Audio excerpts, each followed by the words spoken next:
Biggie, it's that time of year, one of your favorite times of year, because I know March Madness, I think I saw today, they estimate like 3.2 billion maybe being gambled on March Madness alone. Somewhere in the neighborhood yesterday, you could start watching at 11:30 if you wanted to watch. It was like the Southern Conference. Something like you could watch from 11:30 yesterday morning until So about like one. one, Yeah, yeah. So it's at best time of year. so gambling has been taken over. We have all these different apps out there. Every sport you can bet on wrestling, even it's insanity right now. But more than just that, we always like to reach out and find people that bring an insight, even if it's some areas that we don't know a lot about. We say every sport, but we don't talk a lot of golf. We don't talk a lot of hockey. So sometimes we got to bring in people that might know something there too. And this is the second time in a couple months we've gone out to Las Vegas. So we're going back out to Las Vegas. The host of the Chad Patrick Show, Mr. Chad Patrick himself. Welcome to the We Don't Know Sports podcast, brother. How are you? Well, hello there, motherfuckers. How you doing? Yeah, guys, I appreciate you having coming on. For those that do know me, you know that foul language is just part of the game, so that's how we roll. For those that don't know me, my nickname's Your Highness. It's real simple. I smoke weed and I give you the highest graded play every single day, 365. Doesn't matter. I cover golf, basketball, hockey, whatever. Baseball. If it comes baseball season, we're in spring training right now. First run, no run, yes run, first run innings, and pitcher props. I will make you all your Disney trip for your kids on baseball first inning props. If you're a Ooh, $20 better, you don't even have to be a big better. We I we appealed we appeal to everybody from the $1 guy to the guy that's betting $1,000 a game and everywhere in between. I know you like in-game gambling, Biggie. Do you ever do one inning props or anything like that? Or is that new territory for you? No, I'll do inning props. Not always first inning, but a lot of times, depending on how the game's flowing, if they're going to bring in a reliever, you can go to a next guy's at bat. So if Julio's up second the next inning, I can put down, does he get a hit? Does he get a double? It's certain odds to what will he strike out? I do some of that stuff. I like in-game betting. So, Chad, do you like any specific thing about those first inning prop bets, or is there a strategy to it? You seem to be pretty confident in that. Well, after a couple of years of running close to almost 70% on props that are high variant props, yeah, I feel pretty confident. But here's what it is, and this is why let's just tell you how I got here. I was in sales. I was just a casual sports bettor. One Super Bowl, 3 Super Bowls ago, I decided to make a Facebook group to do Super Bowl squares with my friends, and then I started posting my plays.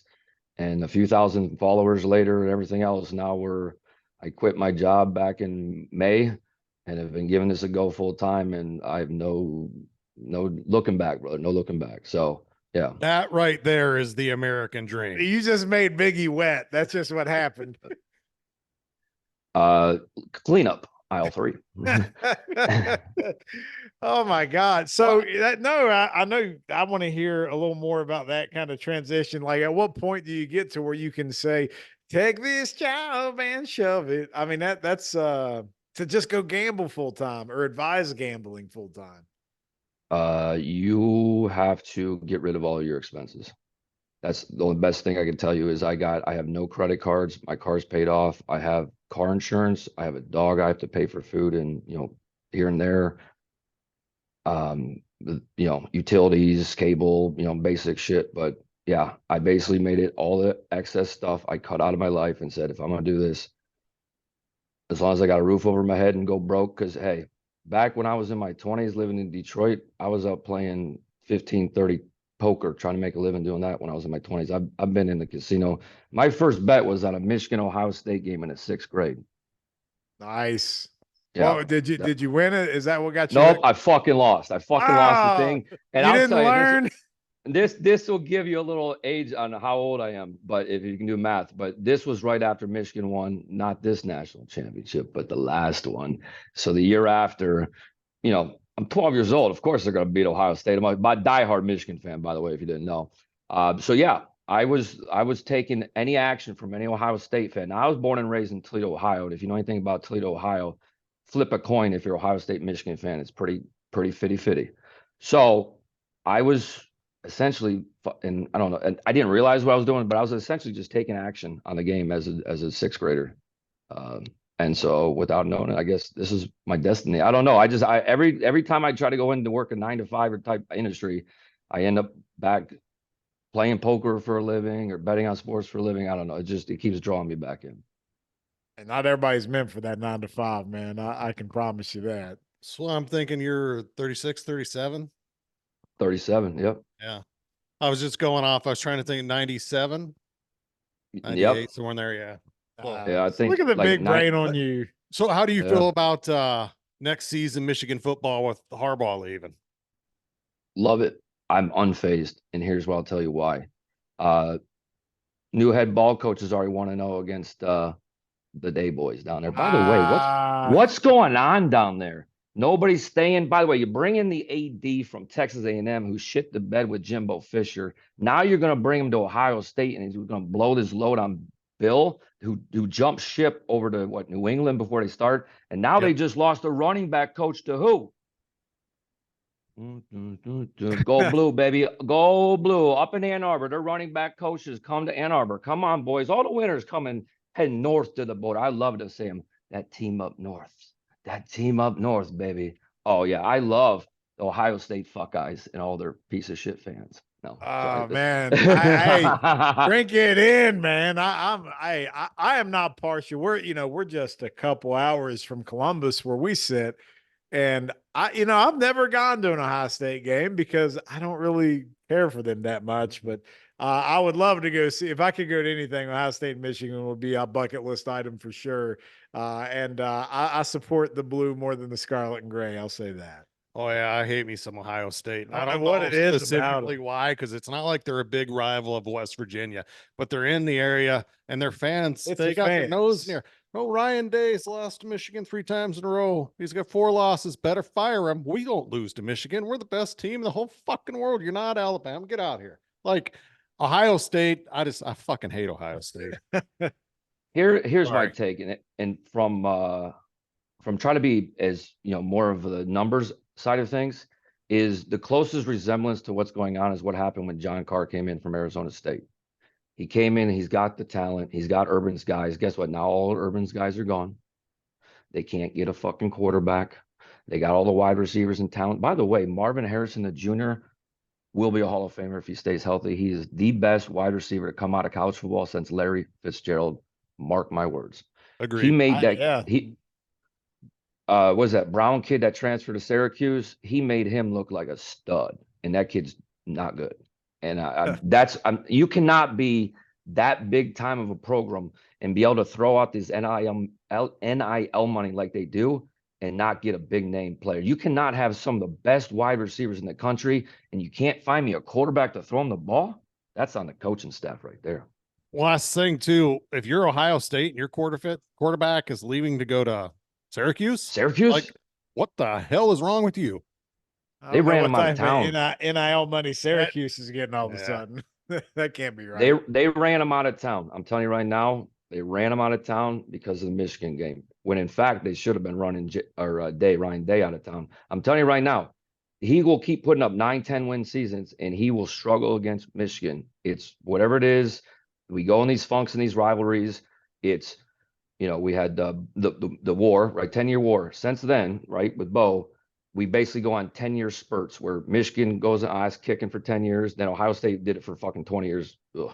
Now it's our turn again. This is just how the pendulum works. And if Ohio State fans aren't smart enough to realize it, you better wake the fuck up because we ain't stopping. Yeah, but you need somebody who's man enough to just beat up verbally old people whenever they don't get their way. So Ryan Day, as long as he's picking fights with Lou Holtz. Lou Holtz. How old him. is Lou Holtz? Come on, man. Why that's again, I'm not trying to make this, let's just shit on Ohio State, but I'm kind of there right now. But to bring back to answer your question about Harbaugh, I kind of dodged that. I think this is him. When he lost the Super Bowl to his brother, that has been burning at him. I didn't see another head football coach sitting on the combine, taking notes on all the offense and defensive lines. He's there to fucking win. Whether they're going to win or not might be a different story, but he is hungry as shit. In 5 years, he'll be burned out or he'll piss off the GM and he'll be back in college football, retire. But he's got 5 years to turn the Chargers into something. Yeah. So whenever they were talking about him and NFL jobs, since you're an odds guy, I mean, it seemed like the Chargers were the one from the get go, and that's where he ended up. Do you agree with that, or did you think there was a chance he goes anywhere else? And probably because I see a lot of Michigan fan posts and things like that. So I was seeing everything. And frankly, it's been going on for years. So it was one of those things like until it became official, like until I saw Adam Schefter come on the TV or something like that and say, hey, Harbaugh is going here, then I wasn't going to take nothing. Because we've been playing this game for years. And a lot of times he was pimping the NFL so he could get a better deal at Michigan. So I didn't know if that was maybe part of it. But honestly, I'm happy, bro. You got us what you wanted to get us. We're good. We got a national championship. We're Michigan fans. We'll be good for another 20 years. Yeah, I like what he did there. He didn't leave when he had to take the pay cut and go back to the NFL, which he could have done. He said, I'm going to stay here till I finish what I started. Now I can leave. Everyone's happy. I think he turns the Chargers around with Herbert, works the draft 3 years from now. I'm not saying that they win the Super Bowl, but the disappointing Chargers that we always have are going to be gone. I think that defense gets a lot better. I mean, it's good. It's good. I think it gets better. And I think that's the edge. That's the difference, I think, from a team sneaking in the playoffs and actually making a run in the playoffs as far as the NFL is concerned. So I have to ask, does Harbaugh have any blood on his hands at all left over from Michigan, or were they just doing something everybody else does and somebody else was making noise? You just want to kind of, if he does do a 5-year run, is there any penalty going to be waiting on him when he comes back? No, and this is why. Goodell's already come out and he's done this to Tressel. He did this to Pryor. He's done this to other people in the past where the NCAA slaps him with the fine. They then implement that in the NFL. So Tressel, I think, had to sit 8 games. Terrell had to sit like 3 games. They just implement it. They said if the NCAA comes down and smacks Harbaugh with a 4-game suspension, they'll implement that in the NFL. So for that reason, he will be served and won't be faced. Number 2 is this is why he was being attacked. Let's go over what he was being attacked for buying a fucking cheeseburger for a kid, which, by the way, he reported himself, okay? And number 2, on sign stealing, bro, I could do the same shit at my house watching the TV, do a better fucking thing. And by the way, did you hear they're changing the rules now? They're all going to have headsets. So that's not even a thing anymore. So what it is was he was very outspoken that on the NIL money, why aren't the universities paying these kids? Which I said from the beginning, fuck the car dealerships, fuck the boosters. Amen. That's dirty money, dirty money. The ADs, the universities are still the ones making the money, and they're still not paying these kids. They need to be the ones paying the kids. And here's the problem. You want to fix the transfer portal? It's a contract, guys. Yes, I'll pay you 1.5 to come play quarterback here. You're here for 3 years, though. Yes. Because you see these kids now that'll play for 4 schools in 4 years or 3 schools in 4 years. They're constantly leaving. They get $500,000 or $1 million as a quarterback to come to a school. They're there for 1 year. They don't like it. They leave. What you said, contract tied to the money. And then as far as the sign stealing thing, it was the dumbest thing ever. Matt Rule had a big thing on that last year when they interviewed him. He said, you want to get rid of teams trying to do that? Give us headsets like they do in the NFL. Mm-hmm.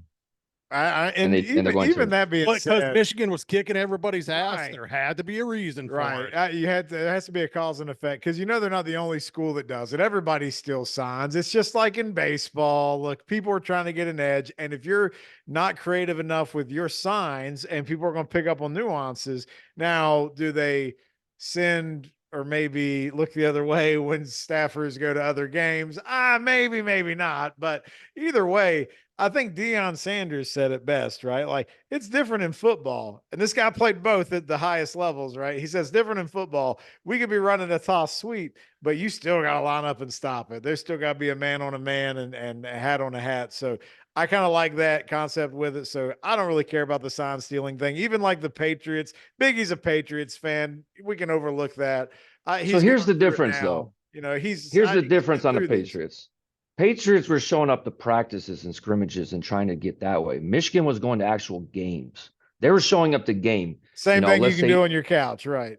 Exactly. Now, I have an issue if you're sneaking into secured areas or practice facilities or things like that, or their training facilities and filming, recording. That's cheating. But if you have a guy, by the way, I know this for a fact, MAC schools, Bowling Green, Toledo, things like that, send their injured players to away games to watch. So don't tell me they fucking don't do it. Okay. I know for a fact 'cause I got guys that play for them teams Yes, the Mac and are they're out. innovators, damn it. They're Yeah. innovators. Cause they don't have the coin like Michigan or Ohio State. So yeah, guess what? Every school does it. But yes, you're right. When they start winning, all of a sudden we got issues. What do you think about Saban's comment? I feel like we're just talking college football. We're gonna talk about other shit, I It's promise. my favorite No, football it's or my favorite okay. sport. So it's You all pulled good. us down the wormhole, damn it. Now we got to see it through.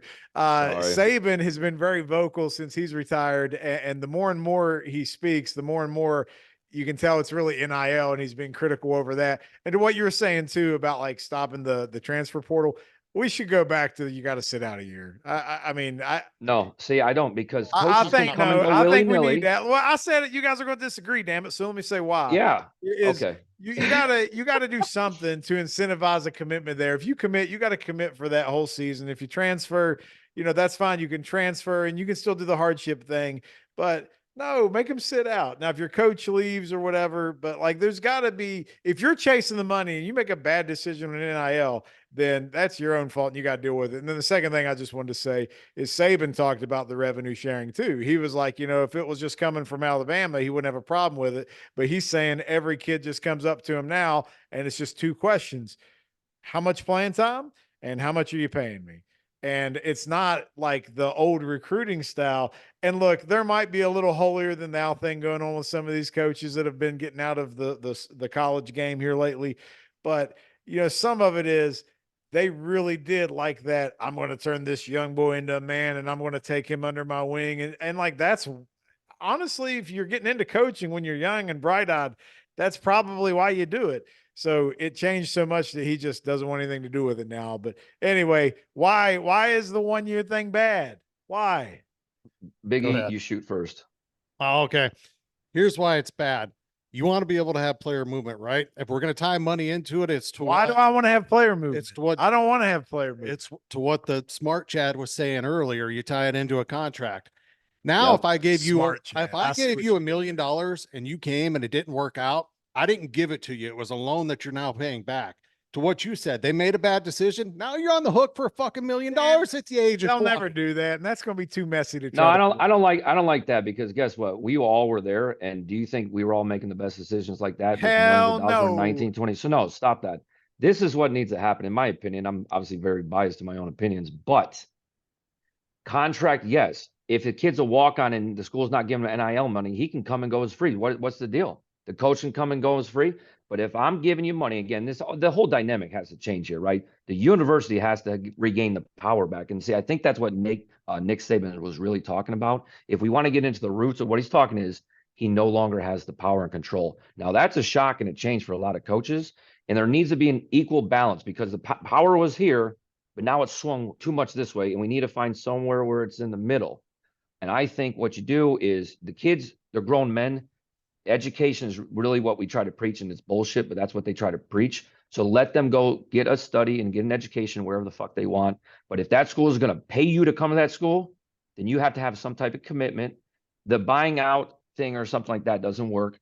Or what you do, like the NFL, because frankly, this is where we're going with this. This is the SEC and Big Ten are going to join this thing. They're already working on it. Yeah, and you're basically looking at NFL Junior coming up, which is good and bad because if we can get whatever Moorhead State off the schedule on some of these big schools, and we can just have for the fans, that's great. Can you imagine Alabama playing Texas when Wisconsin's playing Virginia? There's no cupcake. Now you're going to have your Vanderbilts and your bullshit schools you're going to beat up on. That happens. That's fine. But what I don't want is McNeese State playing LSU in the second week of September, thinking that 63-0 is something I give a shit to watch. Well, the worst ones is Alabama was notorious before Auburn of always scheduling like the Citadel or some shit school like that. Oh yes, the Citadel is always on there, always on there. But you know what? You're right. See, we're going down the rabbit hole different way now. We're talking about the SEC and the Big Ten. Who else follows them though? Because I think I don't know what the right number is, but I would think eventually the NCAA doesn't really do anything with football. It's gone. Well, no, here's so they're gonna, to your point, it's gonna be like NFL junior, but it's still college, it's still a little different. How many schools is the right number to where everybody's making good money and you have enough viewership and enough spread out throughout the country? Like, what does that look like? Because I don't think it's just the SEC and the Big Ten. They'll be able to yield that wand and pluck whoever they want as well. So what I think should happen and what's going to happen is probably different. Now, what's happening right now is I think a big squeeze play is going to happen. They're going to squeeze the Big 12. The Big 12 is going to get squeezed. Obviously, Pac-12 is no longer Mountain West They got Conference, and those schools aren't. squoze. Yeah. By the way, how does that commissioner ever get another job? What are one of the worst commissioner jobs in the history of college athletics there at the Pac-12? Anyways.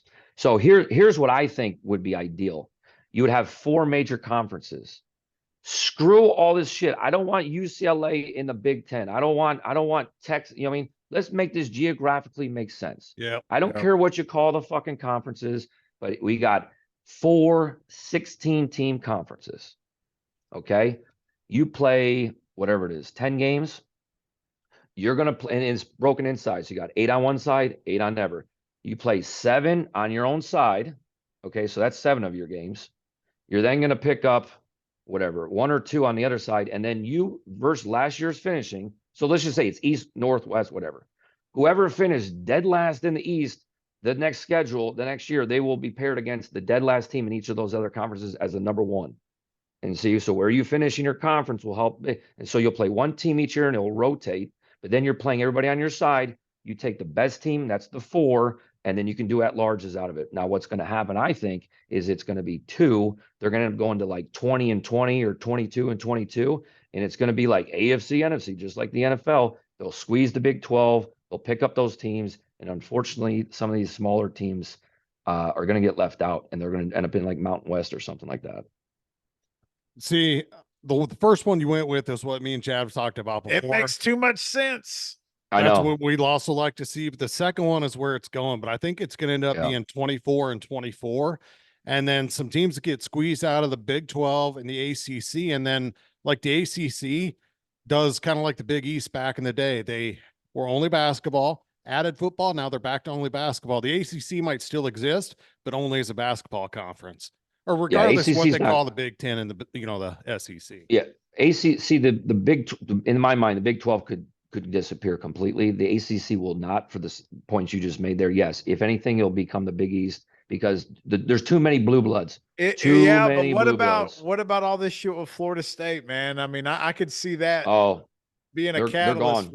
They're gone. Like Florida State out of the ACC, Clemson will be right behind them, and then I think they could go. But also the other thing is, what about, like you mentioned specifically, like Vanderbilt, right? Like who says Vanderbilt and Wake Forest and schools like that would even get a seat at the table? And Vanderbilt or maybe Purdue in the Big Ten, like there's got to be other schools. Like I'm not saying a lot, but there's going to be a few in the SEC and the Big Ten holding on for, like Rutgers has got to be a little worried. You know, it's much harder to get a school out of the conference, like to push a school out of the conference, than bring them in. So once you're in, it's much harder to get. So there would have to be, I don't know the exact bylaws in the Big Ten, but basically almost all the other member institutions would have to say, fuck you, Rutgers, you're gone. Like like once you're in, they can leave freely on their own, but for them to get pushed out, it just doesn't, snap your fingers and happen kind of thing. There's got to be like due cause for them to be able to be pushed out. Yeah, and I don't see the benefit too. The reason they went to get Rutgers is because they wanted the New York market, so that doesn't make sense. Yeah, as shitty as they are, it gives them that market. But like for the ACC, it eventually collapses. But if you're Florida State or Clemson, why would you want to go to the SEC or the Big Ten right now when they expanded the playoff when you've got an easier path in as an ACC champion? I think it's because of what we're talking about. It's not about what it is right now. It's about what it is 10 years from now. Well, then because the music will stop. The music's going to stop and you got to have a seat. So 2 conferences, 48 teams. Notre Dame will never join a conference. They have to join a conference. That or get left out. Because what's going to happen is, let's just talk. At the end of the day, money makes the world go around, and these TV rights is all we're playing for, folks. All the TV rights in the world. So guess what? Does NBC want to fork over the next contract to Notre Dame, who's independent and not playing any of these big time no more money? Guess what? You're not getting streamed on Peacock anymore, boys. Guess what? They'll be real quick to join a conference. I guarantee you that. Because all the day, CBS, ABC, NBC, whatever they got the streaming apps now. That's who's calling the shots, right? Yeah, That's it's all the TV who's money. It's pulling the all the TV. triggers. So they want Notre Dame because Notre Dame's got a great fan base. They poll, they travel, they do everything else. But if Notre Dame gets squeezed because they're not on the schedule with all the Big Ten, SEC, and they're left picking up BYU here and they're picking up a Mountain West team here, they're not. I don't think NBC is giving them a big chunk of change again. You're right. It's all about the TV markets. And again, that's why I was mentioning some of those small schools. I know what it's like to try to get them out of the TV contract, but or even out of the conference contract. But if it's just football though, and they're still there in other sport, I'm just saying I don't know what could happen. What But I know if there's benefit? money to be made, these schools are going to figure it out one way or the other. I mean, What benefit do they have of kicking a school out though? That's what I just don't understand. Well, Like, if they're what trying benefit? to have a balanced number and they know how many schools they Oh, want, if you're weighing, bringing in, Washington State versus, so I'm not saying, maybe that's a bad example, but you talk about the Big 12, so Oklahoma State maybe, do I want to bring in Oklahoma State versus having Vanderbilt when it comes to TV revenue and eyes on the product and things like that? so here's the deal with Vanderbilt. And this is why Vanderbilt, they won't kick Vanderbilt out. Vanderbilt is big money. Yeah, they are. Big. Do you know it's a private institution? Are they the only private institution in the SEC? I think I was going to say that, but I didn't want to speak out of turn. But yeah, I think they are, and it's a beautiful campus. But yes, here's the thing: they're not great athletically. And I heard some shit come down with Stackhouse, by the way, today. Is that true? I've been kind of busy, but I haven't seen anything. I haven't seen. Oh, I thought they canned them or something. But anyways, yeah, the amount of endowment and the amount of money that Vanderbilt has, they'll keep them around for that reason alone. Yeah, they are the SEC Ivy League, essentially. Yeah, yes, exactly. Well, anyway, I'm gonna make a wild right turn here or left turn. I Let's don't know do where it. we're going. All right, so do you handicap golf? Did I see that? Everything, yes, You sir. handicap everything. So golf and hockey, I read specifically, but go ahead. Well, I have a question on golf because it's something I don't really bet on. But when you handicap it, do you do, players to finish in the top 10 or the top 20, or do you do tournament wins? Perfect Or do you question. do it per round? I'm just curious because I don't know. No, it's great. So this is what I do. And so normal, like let's say college basketball, for instance, right? I have created whatever, a formula, an equation, a mathematic, whatever the hell basically you input a bunch of advanced metrics, it spits out a number. I have that number that correlates with a scale. The scale tells you like if the favorite's this number, you should bet this, blah, blah, blah, blah, and over and under numbers. Golf's not like that. Golf is a little bit more a feel, to be honest with you, and it's not as much hard numbers. So I was fortunate enough to play college golf. So I have a little bit of the understanding of the mental side of just competitive golf. So that helps. I've also played and been to a lot of these courses they're at, but also that's the first thing I do is I go to the golf course, I pull up the scorecard, not really the scorecard, but I pull up all the holes and I go through and look, okay, if I'm building the perfect golfer, what does that golfer look like? Is he really good off the tee? Is he really accurate off the tee? Is he really good on approach? Maybe he's really good putter. Then you got to pay attention to grass because you got bent, where you're at in the country, the grass is different and it touches and holds the club different. And the ball spins different. You got more grain out. So some guys play better on different grounds and different grass. So those things. So you're looking to build the perfect golfer. Okay. So that's what I do first. I'm looking for this kind of attributes. I then go through the field and look for players that meet those attributes. And then, excuse me, I then go through and I have a list, and I might have a list of 8, 10, 12 guys. I'm just I have it in my phone and just kind of jotting them down as I'm going through. And then I'll go pull up. There's a few of these websites that pull out advanced stats and things like that. And I'll go and I'll cross-reference because I'm basically just pulling everything off the PGA Tour website. I'll go cross-reference, make sure everything's lined up. And then we go to odds because guess what? I might tell you that Scotty Scheffler is going to be the best golfer this week, but congratulations, he's plus 500 to win. Who gives a shit? That's not what we're doing. Golf's a tough sport. I don't care if you're Tiger Woods, you're still not going to go out and play perfect every single day. So we're looking for the value spots. I literally don't bet anything unless it's a head-to-head, unless it's plus 200. This year I'm doing it a little different. I throw one outright winner, but normally we're not paying attention to that. We don't care. We want to pick good golfers, and guess what? If you finish second, that's pretty damn good. I don't want to lose money because you finished second. So we do a lot of top 10s, a lot of top 20s, but we're looking for value. Now we're at Sawgrass. I'm trying to think off the top of my head. I think I'm only on 2 golfers, and I have no idea how good they're doing. So maybe they're shit in the bed. Who knows? But we're on Justin Thomas and we're on Brian Harmon. I think Justin Thomas. I got balloons showing up.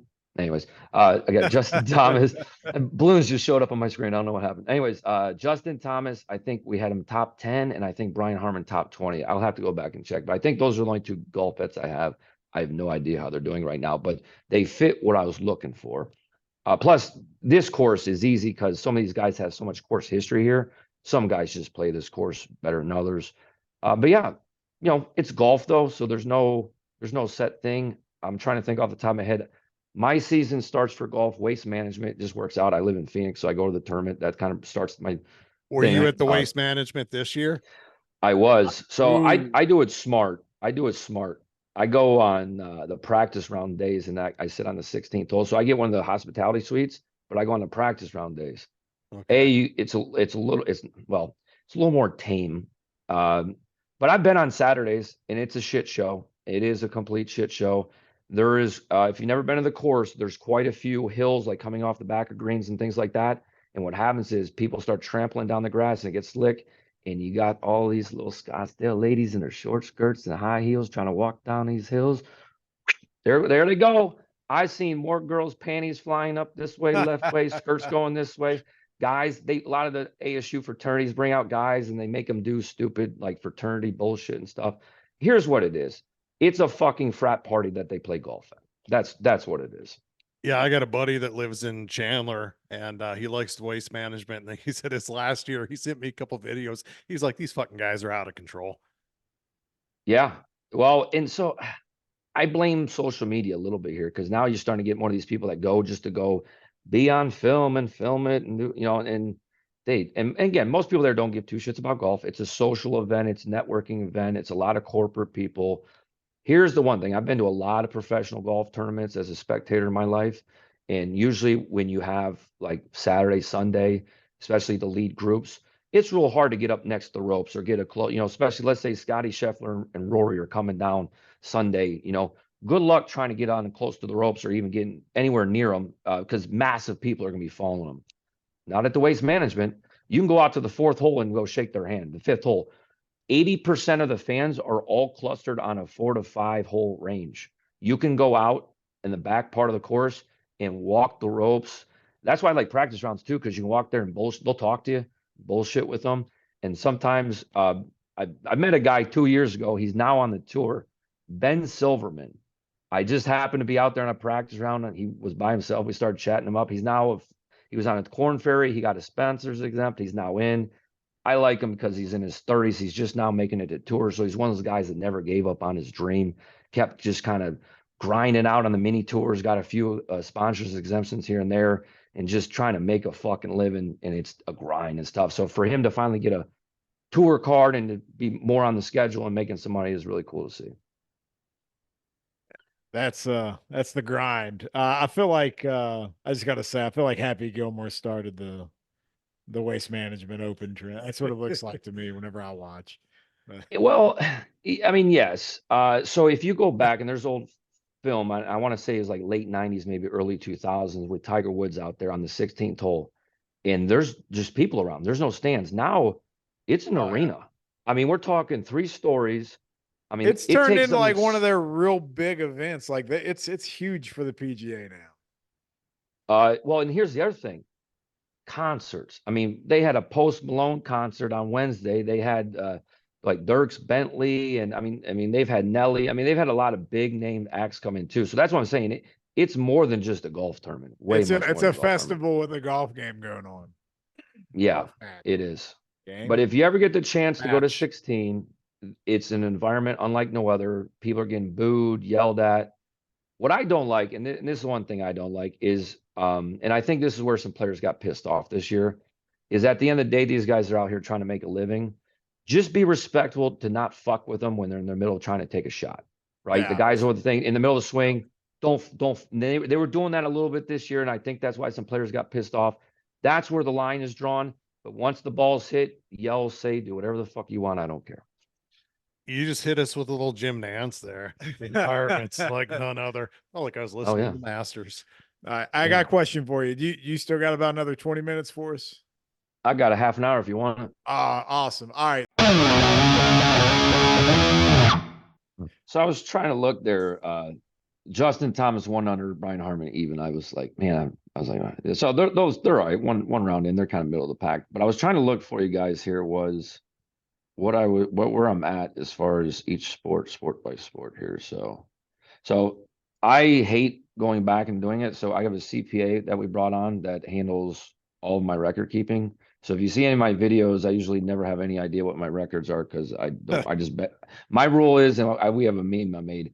The old, like from maybe the late 90s, early 2000s, the guy was like, set it and forget it. The infomercial, you know what I'm talking about? So Yeah. that's my thing. Bet it and forget it. Because I got 20 plays going. Now you think I'm going to remember and keep up with everything? No, I'll see what happens when the dust settles. So you don't get right. tempted by the cash out option? Never. If anything, hedge, don't ever cash out. So here's what and this is where a lot of people don't understand what I do. And I'll give you the records and the units. So college football this year, I was 177 and 156, up 25 units, which doesn't sound great, but I'm a lot of underdog plus money player kind of guy. NHL, I'm 95 and 91, up 23.2 units. College basketball, 223 to 225. So I actually have a losing record, but I'm up 53.5 units. And that's because I From betting live on dogs. Yeah. Okay. Yeah. Right now, and this is what I'm trying to sweat this way. I'm St. Bonaventures right now, and they just went to overtime. So there's another dog play. Yeah, I was watching that for cash. I got them as well. Got St. Bonaventures. Oh, good. They're up too. So yeah, double overtime. Yeah. So that's a plus 130 play. I put 5 units on that. Let's look. I don't even know how I'm doing today. Let's see here. So I was fortunate. Are we recording this off? Yeah, it's fine. You keep going, man. Okay. So I'm staying at the Virgin Hotel. First time ever here, just on a whim, I decided to stay here. I'm sitting at the video poker bar on Tuesday night, just, having a drink, playing some video poker, pretty busy bar, start chatting up the guy next to me. I'm a pretty social person. Find out to come out, I'm hanging out with the Fresno State coaching staff. Nice. So we get talking, and just like any conversation you have usually with strangers, eventually the conversation of, hey, what do you do for a living? Like always seems to come up somehow, like in general conversation, it seems like. So they did. And I said, I'm always very hesitant to tell people what I do because they have a stigma or stipulation or something, and I got to explain myself. And most people, my mother, I try to explain this to my mother, and it's hard, is just because I like or don't like a team has nothing to do with what I'm betting on it. I literally go 100% by the numbers. And at the end of the day, it's like playing the stock market or anything else like that. You're going to have ups, you're going to have downs.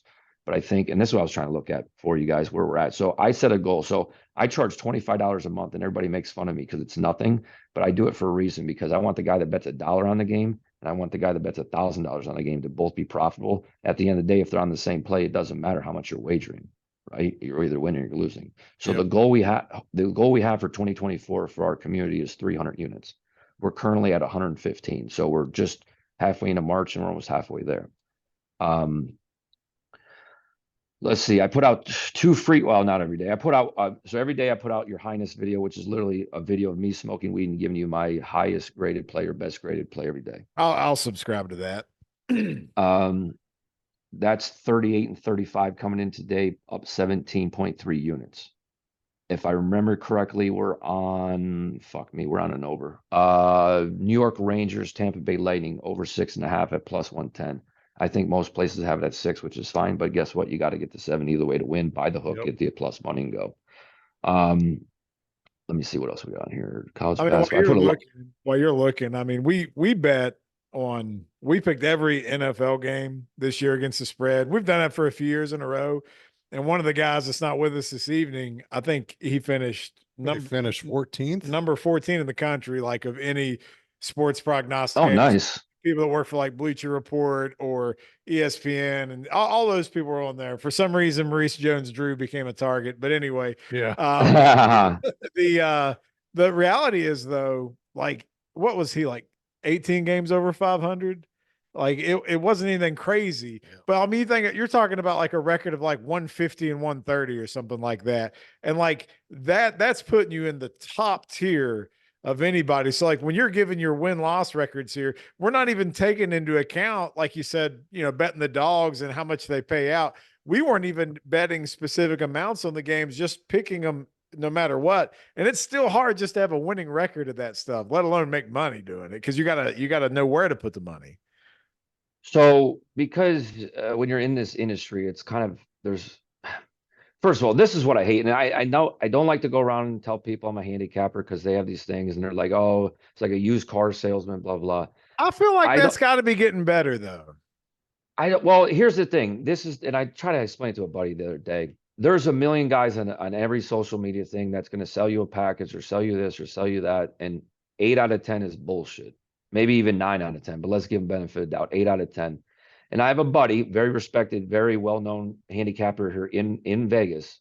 I won't mention his name, but he is best friends with the guy that runs the book at Green Valley Ranch, and he'll tell you right there, their numbers, about 92% of their card players that use their card when they make a sports bet are losing players. 92%. That's a lot. And so do you think that these hundreds of guys out here selling these packages and scams and blah blah blah blah, that's also the reason I charge $25. $25 for a month. If you can't afford that, then maybe you shouldn't be betting on sports. That's the other thing. I like that. I don't win every day. I don't win every week. We've been doing this as a paid membership coming up April. Well, actually, 420 will make officially 1 year. Just a random date by chance. Yeah, random. Yeah. By the way, for those watching, we are having our second ever meetup here in Vegas on 420. We did our first one ever in Toledo back in what was that, 11/11 in November. We had about 20 some people show up. So hopefully we get some more people out here for Vegas. We'll be at Ellis Island. We have our own reserved room. We're gonna have our own craps table. We're gonna be running giveaways. We do a first to 15 contest. So whoever does best in that's gonna get $150. We're gonna be doing a $420 slot pull. So you basically go to like high limit slots, you put $420 in. Let's say it's $20 a pull. You pull it 11 times, whatever money's left, you split up amongst the group.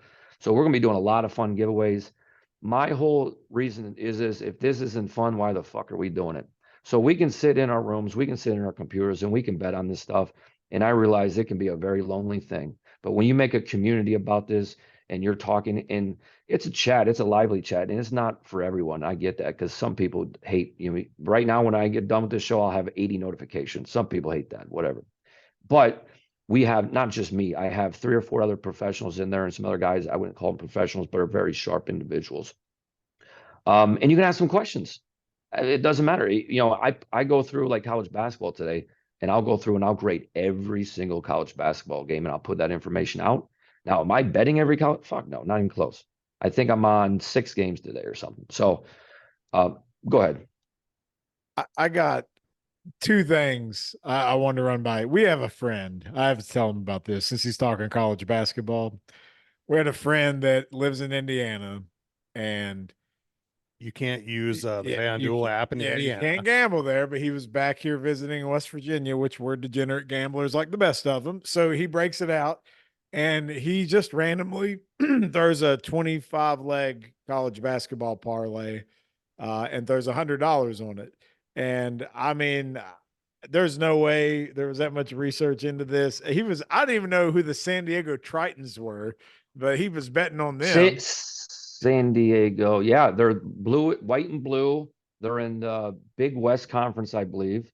Very good defensive team. They suck on offense. Yeah, That's just off see, the top of my head. you might know that, but there ain't no way our boy knew that. No. So anyway, that son of a bitch hit every single one of them, and How much does it pay? $228,000. Fucking awesome. I've never, to me, a really long parlay is like 5 or 6 legs. I don't do parlays. I throw $20 here, $25 on them here. I'm not putting any significant money on a parlay, and I'll See, tell that's you my why. problem. I'm addicted to parlays, and they wreck me. So I like 3 or So 4 leg parlays, but beyond that, if you're putting real money on a parlay, then you've got money to burn. Well, and everything is perspective, right? What means $20 to me might mean different to you and different to somebody else, right? So, and that's all perspective. But here are three things that we can't argue because it's facts, and this is what I love. Number one, the University of UNLV, they have maybe an interest, but they did a study over 10 years in Vegas on sports books only. And what they discovered was on $100 bet, on a straight bet, the casino's hold is expected to be roughly $5. So for every $100 they bring in on a straight bet, they're expected to retain $5 of that. For every $100 they bring in on a parlay, they're expected to return close to $35. Now imagine playing a slot machine. Do you want to put $100 in the slot machine that pays 95 back, or the one that pays 65% back? Only Right? the I mean, Willy Wonka penny slot machine. That one's got me too, but I've done good on that one. and here's the second thing. To my knowledge, and feel free to check me on this, the first time in the history of reporting on casinos did the New Jersey Gaming Commission report that in New Jersey, all of their casinos pulled together, the sports books brought in more money, profit, than the slot machines in the month of January. I don't know the exact numbers, but it was like like $197 million in profit through the, all together, all the sports books in the state together, versus the slots only brought in like 180 million. Now, I have a few theories why, but go ahead. Well, I mean, for people that don't know, like the slot machines are their money makers. I mean, Most that's casinos, if they could just be slots only, that's the easiest. Well, because through the gaming laws, you only have to pay out a small percentage on your slots, and it isn't a jackpot percentage, it's a winning percentage. So they're guaranteed money makers. yeah.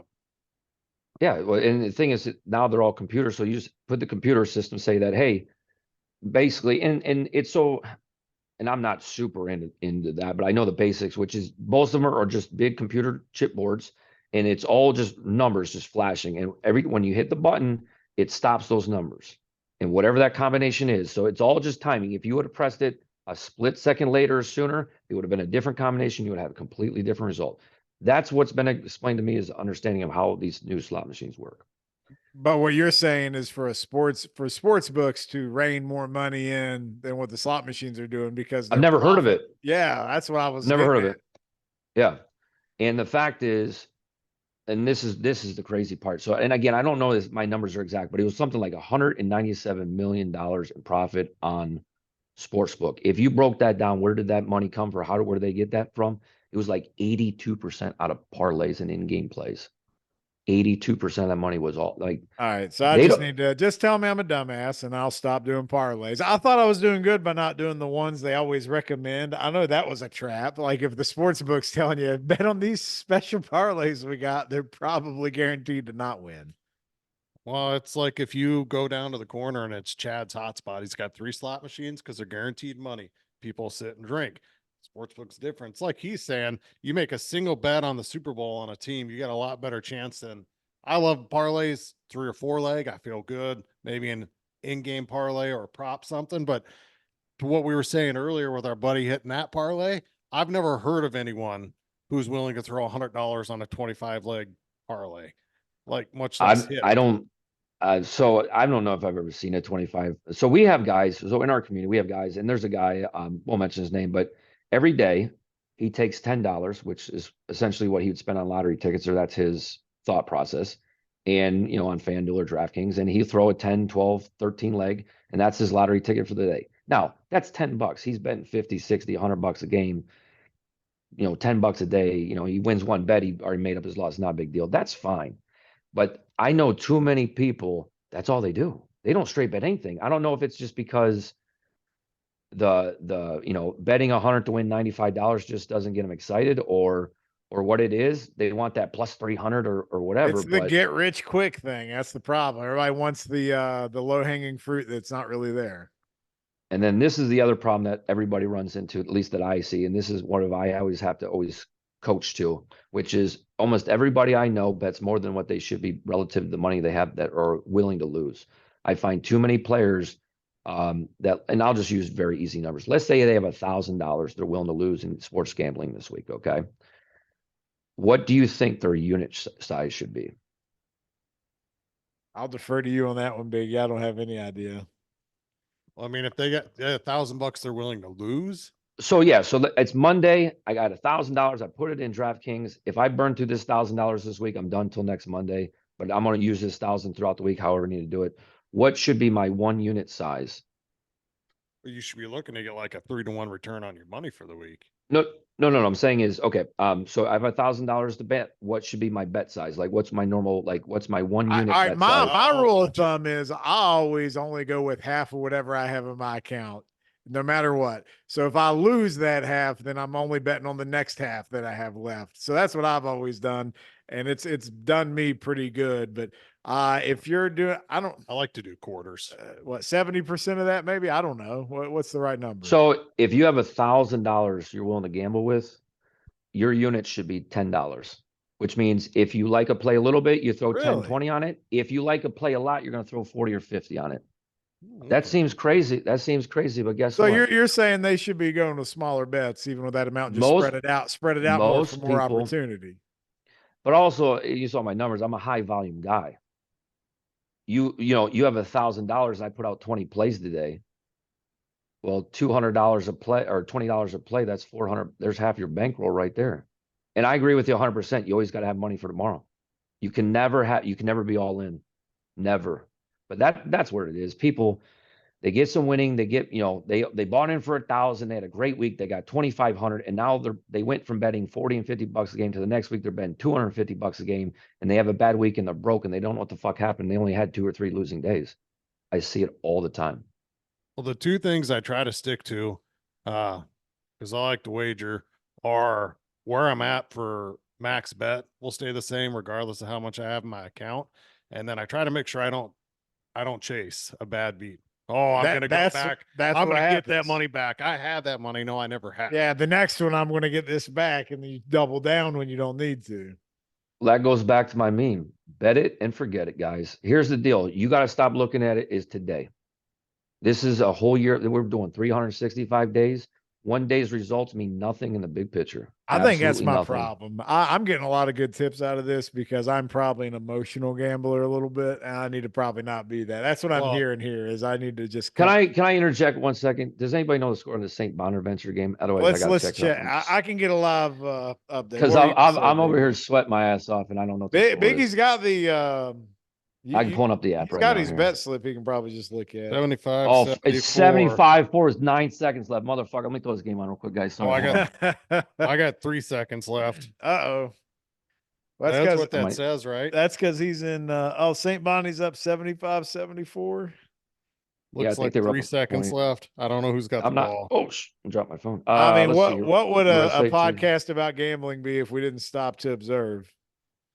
Well, that I really like Bond. So they were like on FanDuel, they were plus 130, plus 140. I liked. They were everywhere from I see here in Vegas from 120 to 135. I got it at 125 just because the casino I'm at. That's what they were down like 10-12 in the first half. Oh, more than that. I don't know how to work the damn TV. I can't get the fucking game on. All right, hold on. It's on. I don't even know it's on the USA Network, I think. Yeah, but I can't. I don't know. Turn the TV on. I don't know. It's 7. It still looks like 75, 74 St. Bonnie. Oh, let's see. Actually, I got YouTube. Oh, it's over. St. Bonnie won. Fuck me in the mouth hole. Yes. 75, 74. Shit my dick and call me Susie. I love that. Let's go. So that's the other thing. There we go. What there live reaction, biggest bet of the fucking day cashes in double overtime. That's why you don't pay attention because I got enough gray hair. I don't need any more. You know what I mean? Jeez. So give us some advice on March Madness. Is there any? I mean, it's the biggest game. I don't know. Is it bigger than the Super Bowl? What's the? So here it is. The Super Bowl is the single biggest sports betting event in the world for a single day. Okay. March Madness for a week. For the week of March Madness, no week outperforms March Madness opening week. Any time of the year. So I got a question for you. You were talking about today, you go through every single game, but you might only bet 5 or 6. So March Madness rolls out. When you're rolling through every game, do you ever pay attention to, how a 12 always beats a 5? Does that play into anything or always matchup based? I'm so anti-trends. When I start seeing like ESPN and all these places say, "Hey, guess what? They're 1-4 on Monday night or 1-12 in the prime time," then I go the other way because why we bring this to attention? It's like when somebody says this guy's made 9 free throws in a row, you know what's about to happen. Yep, Hey, yeah, whatever it is. When it becomes so obvious, usually statistically things balance out. That means it's gotten so out of whack, it's going to have to come back. That's anything. I mean, that's trading stocks, whatever. All of If averages. something goes, yeah, if something goes too far in one direction, it's got to come back. And so, yeah, speaking of really weird stuff, I'll throw this in as we move on. Daniel Gafford has made 33 straight shots. Of course, they've almost all been dunks, but all right. You just Sorry. wanted to throw that out there. I didn't just you? pay attention to weird shit that I see. All right. So is there a strategy on how to bet the first week? Like, is there something specific yeah. that people should look for? Let me give you this. Keep it simple, stupid for your casual fun guy that's not here to make a living, but have fun doing it. I've done this the last 2 years and it's been profitable. More than those 2 years, I don't know, but I think this year's been so up in the air. I'm going to let it rip again. Let me say this again, because I did this last year and somebody did take Fairleigh Dickinson and they kicked themselves in the ass. Bet every money line dog. I don't care what the points are. I don't care what the seating is. If the sports book has them as a dog, pick whatever the number is. You want to pick $20, $10, $100, whatever it is. There's 16 games the first day, 16 games the second day. Then they drop down to what, 8 and 8. The Yep. whole first weekend, you bet every dog money line. You only got to hit here.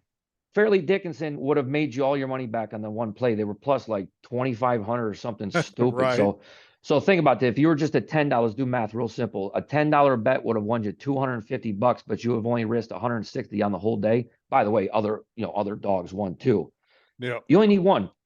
So, and I had a guy, actually a friend of mine, and he goes, "Oh, I'm not gonna do 16s. No 16s. I'm not." And sure enough, FD fucking took down Purdue, and he's kicking himself in the head. But yeah, that would be my keep it simple, stupid. Whatever is a comfortable number for you, 10, 20. I wouldn't go crazy, but again, to each their own. Blindly, every single dog. I don't care if they're plus 110 or plus 1,100. Every single dog the opening weekend.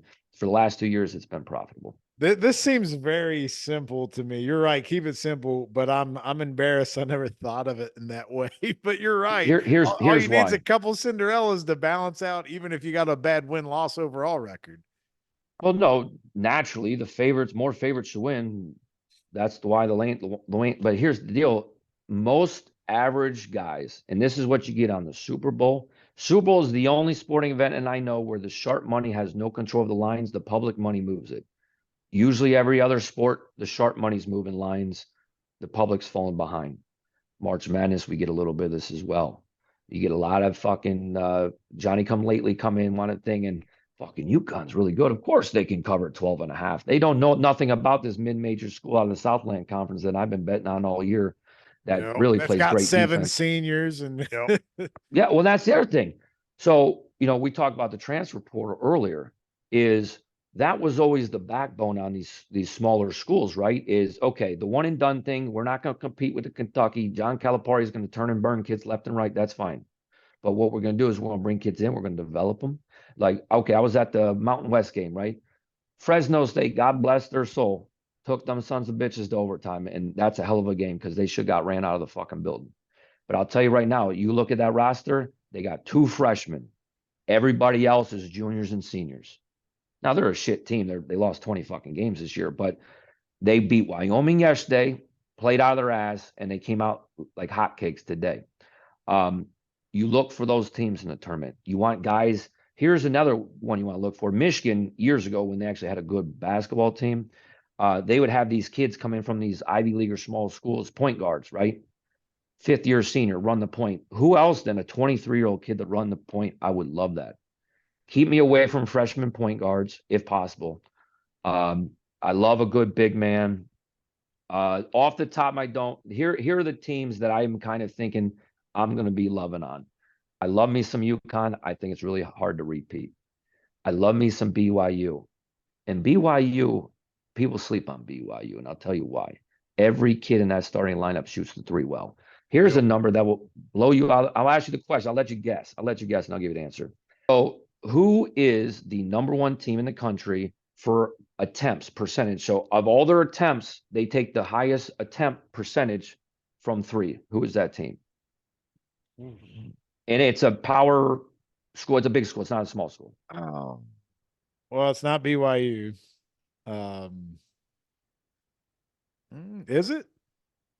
Okay. Like 54% of their attempts. So come from we've 3. seen BYU. Unfortunately, it's been a bad year for us West Virginia fans without Huggins there and that whole fiasco. But we have got to see. It's so weird BYU in the Big 12, but yeah, they are a for a team like West Virginia that decided not to play defense at all this year. They were not a fun team to play against. But they were West Virginia was a pain in my ass at home. They were 2 different teams, home and away. Yeah. The good was Kansas State kicked their ass, but I got who maybe it was Cincinnati or somebody went in there that I was on, and West Virginia gave them hell. But yeah, West Virginia is going to suck in conference play. I think on a neutral court, they're better at home. Let's see. Bama was going to be the guess I thought you guys were going to go with. Bama's 4th on that list, if I remember correctly. They shoot close to 50%. They're almost a 50-50 team, meaning flip a coin where they're going to shoot the ball from. Why is that important?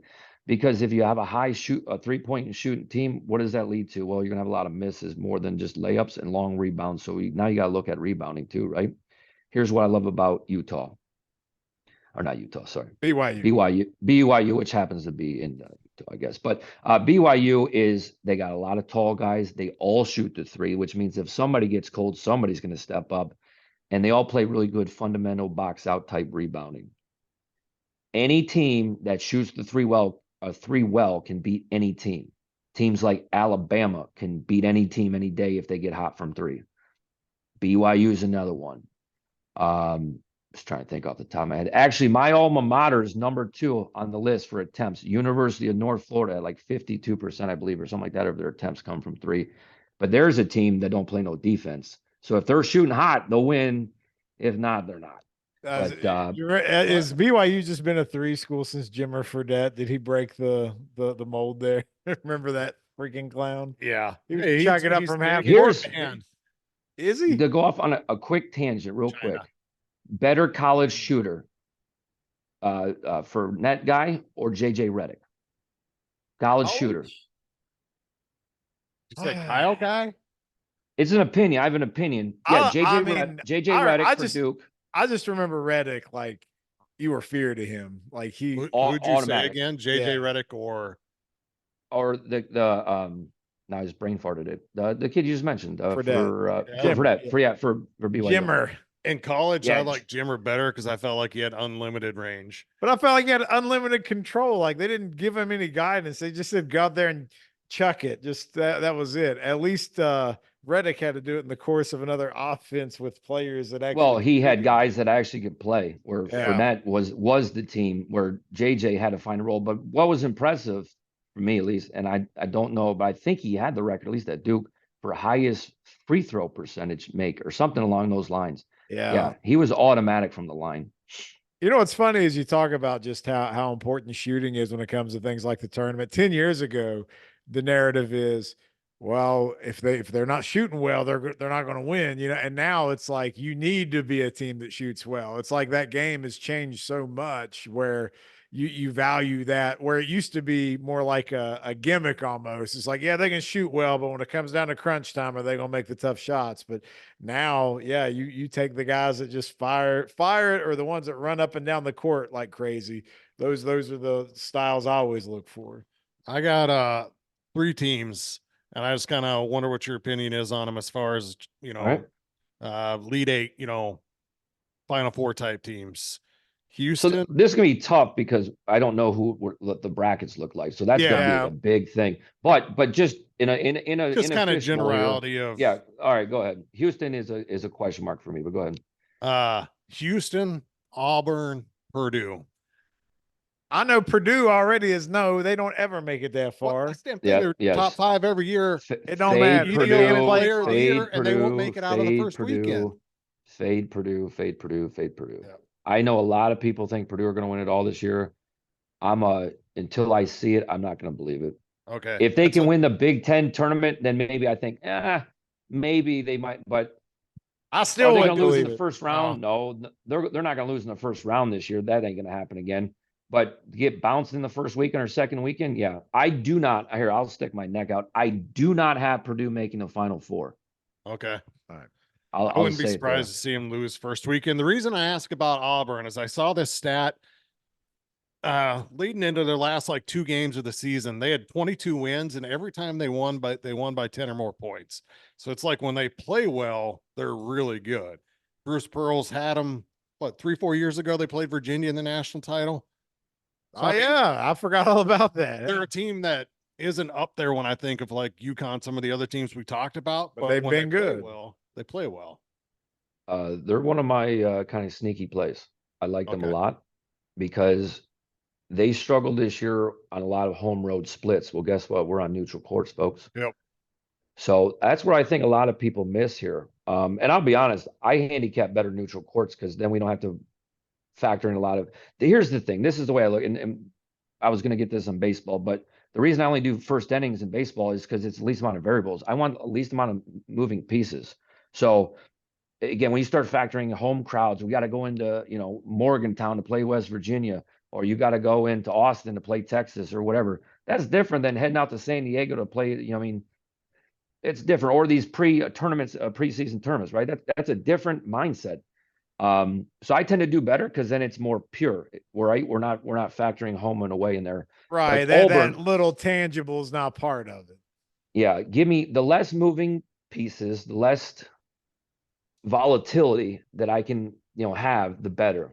Yeah, it makes it more. It's kind of like rivalry games, home court, that kind of stuff that gives it a little bit extra juice that it's hard to account for. Sometimes it's there. It's not measurable. You know what I mean? It's just this random shit that happens. And rule of thumb, a lot of times your big marquee games I'm not on. The lines are too good. There's too much action. There's too many eyes on it. Honestly, I will make a living in the Southland Conference, Big West Conference. Thank you for My saying dad, that. my I'm dad sorry to makes fun of me. interrupt He said, my dad makes fun of me. He's like, I was like, yeah, I just hit a nice bet on Lamar. He said, Lamar, where the fuck is Lamar at? Yeah. I said, I think it's somewhere in Texas, but I'm not even sure. So he's like, all right, I'll throw it on. He's got ESPN. He throws the game on. He goes, you betting on fucking high school games? These gyms hold 500 people. And I said, yeah, but nobody else is betting on the game. So guess what? I get to do whatever the fuck I want. Nobody gives Nope. a yeah. Oh, it's great. Those are Yeah, easy to bet and forget too, right? Yeah. Yeah, I mean, you're No, those are vested the in ones I it. like to watch.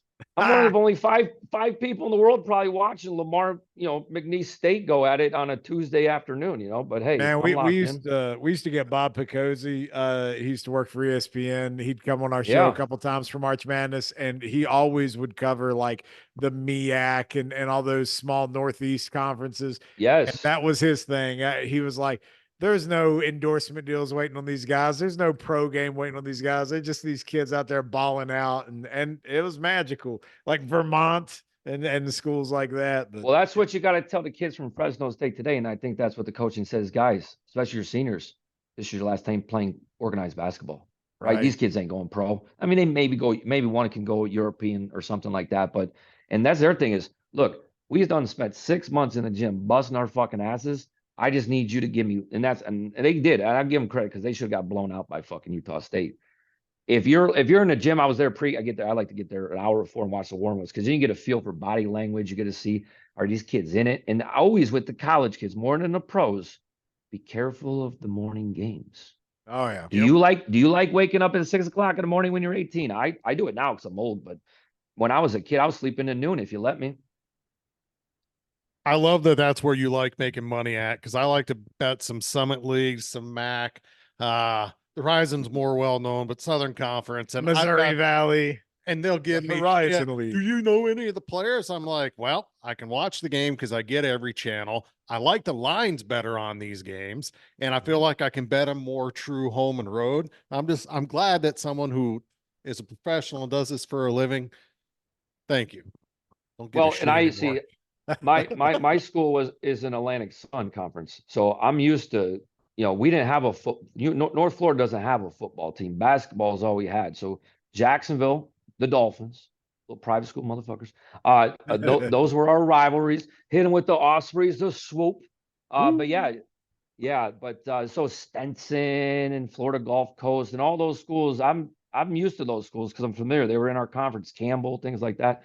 I think Campbell's not in there anymore, but Campbell was in Atlantic Sun at one point. But yeah, it's I love it because you're right. Those kids are playing for the love of the game. Those kids aren't walking into the coach's locker room. I guarantee that Huddy, Coach Hudson here at Fresno State, I guarantee when they get on the bus or whenever they head back to California and they kind of do their exit interview stuff, I guarantee not one kid says, "Hey, how much money am I getting to come back here next year?" All right, man. I got to start wrapping up, although I feel like we could go another hour if we wanted to. Where are you eating at tonight, man? You're in Vegas. You go anywhere. Where are you going? That's a great question. Probably somewhere here in the hotel, but they do have a $21.99 steak and shrimp special down the street. I might have to go check it out. And you got, hey, Can't go wrong with do that. they still have those $4 potato bar buffets in Vegas? I hadn't seen them in a while. Honestly, if you want my opinion, let's bring the mob back to run Vegas. That's when the life was good because these corporate fucks are ruining it. Hey, I'm just gonna say Casino is one of my favorite movies ever. We can just okay. Let's end the episode here. Top 3 Vegas related movies. Number 1, Casino. Number 2, Vegas Vacation. Number 3. I mean, you got to say The Hangover. Which one? The first one. Come on. Oh, okay. Here's my honest opinion. If you took all 3 individually and watched them in no particular order and said which one's the best, I think the second one's it's just gonna be a little controversial. Second Hangover is actually the best of all 3, in my opinion. Ooh, that's a hot take. That's a hot take. That is scorching hot. All right, tell everybody. They don't call it Bangkok for nothing. Tell everybody again about your show and where can they find it. All right, guys. We Win You Win. You probably can't even see it, but anyways, wewinyouvin.com. You can get us anywhere from there. Everything's on there. But YouTube, we do the Chad Patrick Show on there. I do taco reviews. I live in Phoenix, Arizona. I like Dave Portnoy, so I'm gonna pay him some homage. I'm gonna be the Dave Portnoy of the West. We're doing taco reviews until we try them all in Maricopa County or wherever I'm at. So I'm tacking street tacos. We do that. We do on the podcast. What I'm doing right now is whatever FanDuel or DraftKings has for their boost, or a lot of times they do 50%. Is I'll go ahead and give you that play. I think we've only missed one since we're only 6 or 7 episodes in this season, but I think we've only missed one. I know we hit a 4-leg parlay for about $650 on Tuesday. I don't know. But yeah, so check it out. Again, completely free. I'm trying to put out as much free information as possible. We do also have a paid community. It's $25 a month. You're not getting just plays. You're getting literally direct access to me and the other people. We're here to help. Trust me, I'm not going to get rich off your $25. I just need to get the freeloading sons of bitches out because we did. We ran a free thing on Discord, and you had hundreds and hundreds and hundreds, if not thousands, of people. And the biggest pains in my ass are the freeloading sons of bitches. So we charge a small nominal thing just to keep the freeloaders out, and it works out great. We got about 100 people in there. They're degenerate. Here's what I'll tell you: if you're not a degenerate, if you're not betting 4 or 5 days a week, it's going to be too much for you because we're going hard every day. Well, I mean, you're doing it for a living, right? I mean, that's what you got to do. And in case people are struggling, Biggie, in West Virginia, where do you go if you're having trouble with gambling? You call 1-800-GAMBLER or 1-800-GAMBLER.net if you're not a phone person. That's us doing our due diligence and trying to keep people safe out there. Yeah, here's the biggest takeaway. I'll leave you with this. If you learn nothing from this show, is you're betting too much. More than likely, if you're listening to the show and you're a sports bettor, you're probably risking too much money. That's a good chance. So yeah, stay within your means. Tomorrow always comes. Forget today. Once you place the bet, you're done. That's what people forget. You're putting your money on 20-year-old kids. The fate's in their hands now. Just sit back and watch. Let it rip, baby. I love it. Chad, thank you so much for coming on the show, man. It's been a pleasure. We'll get you back on some other time, man. Please, you got please. Fun. Masters, bring me on for any of the majors. I'll do golf and also baseball season. Let's get some nerfy and some first inning shit going. Hell yeah. All right, man. We'll talk again soon. Deuces.